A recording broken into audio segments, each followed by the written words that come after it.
आप लोगों को ये बताना चाहती हूँ कि हमारा ऐसा सौभाग्य है अब संसद भवन में भी आना, किसी और वक्त पे आना, और जो आज होना है, जो आज का वक्त है, जो आज का दौर है, ये बिल्कुल अलग है। पहले कई दौर रहे होंगे, लेकिन आज जो दौर है वो ऐतिहासिक दौर है।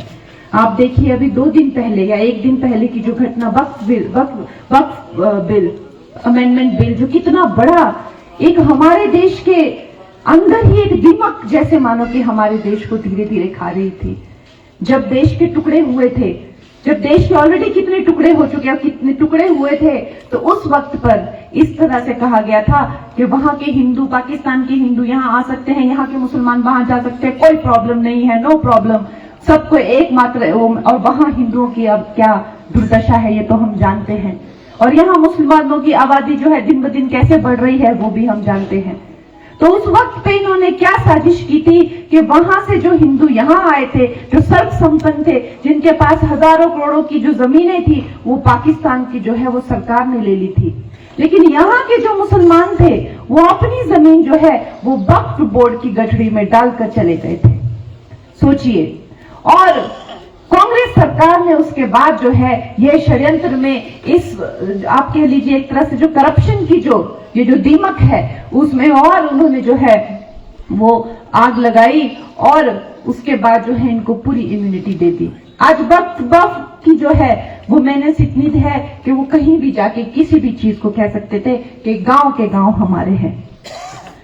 ये जमीनों की जमीनें हमारी हैं, और उसको जो है लॉ या कानून या कोई भी व्यवस्था कुछ नहीं कह सकती थी। आप सोच सकते हैं हमारे देश में रहते हुए कोई भी व्यक्ति विशेष हो, कोई भी धर्म हो, कोई भी व्यवस्था हो, कोई भी संस्था हो, क्या वो कानून से ऊपर हो सकती है? ये कांग्रेस की हुई काली करतूतें हैं अपना वोट बैंक बनाने के लिए।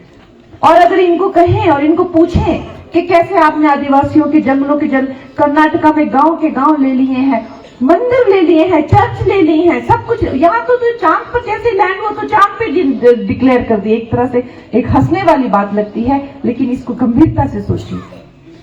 अगर उनको कुछ कहे कि उनसे कुछ जवाबदेही मांगे तो कहते हैं कि आप देखिए हम सड़कों पर उतर जाएंगे, हम खूनो खून कर देंगे। लेकिन आपने देखा होगा कि कैसे अमित शाह जी जैसे है शेर की तरह गरजे हैं वो पार्लियामेंट में, और उन्होंने बोला है कि मैं देखता हूं कि कौन खूनो खून करता है और यहाँ पे कैसे कोई गुंडागर्दी करता है। इस तरह के ऐतिहासिक जब हम देखते हैं निर्णय लिए जा रहे हैं हमारे होते हुए पार्लियामेंट में, तो हमें क्या कि उस टाइम पे क्या फीलिंग आती है कि ये कौन से दौर का हम हिस्सा बन रहे हैं। और जब वोटिंग होती है तो हमें कहा जाता है कि आपका वोट बहुत महत्वपूर्ण है। तो मुझे लगता है, तो उस टाइम मैं मंडी की सारी जनता को याद करती हूँ और मैं सोचती हूँ कि ये जनता ने आज मुझे ये इतना बड़ा अधिकार दिया है, इतना बड़ा सम्मान दिया है, और जब मैं वो बटन दबाती हूँ और हम सबकी तरफ से जब मैं वोट करती हूँ तो मुझे लगता है हम अवश्य ही बहुत भाग्यशाली हैं जो हमें नरेंद्र मोदी जी जैसे नेता के करके हमें ये दिन देखने पड़ रहा है। चाहे वो कश्मीर से 370 हटाना हो, चाहे वो ट्रिपल तलाक हटाना हो, चाहे वो सीए लाना हो, ये सारे काम जो है ये अब ये ऐतिहासिक वक्त है हमारे देश के लिए, हमारे सनातन धर्म के लिए और हमारी संस्कृति के लिए, हमारे डेवलपमेंट के लिए। तो दोस्तों, जैसे कि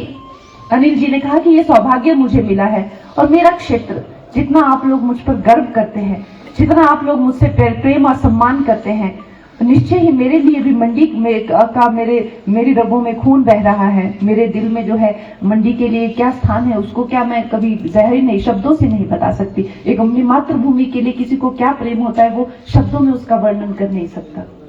तो हमसे जो है जिस तरह से अनिल शर्मा जी ने कहा कि 25, जैसे कि आप जानते हैं कि मेरी विधानसभा बहुत बड़ी है, 17 है, और इनको तो खैर बहुत बड़े बड़े बजट होते हैं, हम लोगों को उतने बजट भी नहीं मिलते हैं। हमें पार्लियामेंट का जैसे कहा कि काम वहां पे जनता की आवाज रखने का ये ज्यादा काम दायित्व दिया जाता है, लेकिन फिर भी हर एक विधानसभा में 25-20 लाख का जो है, और इतनी पंचायतें, कहीं कहीं तो 150 पंचायतें हैं, तो सोचिए अब क्या रहेगा। लेकिन इनका मुझे आदेश मिला है कि यहाँ एक ही जगह पे जो है 25 लाख दे देने हैं, तो मैं वैसे ही करूंगी। निश्चय ही हम लोग यहीं पे 25 लाख दे देंगे,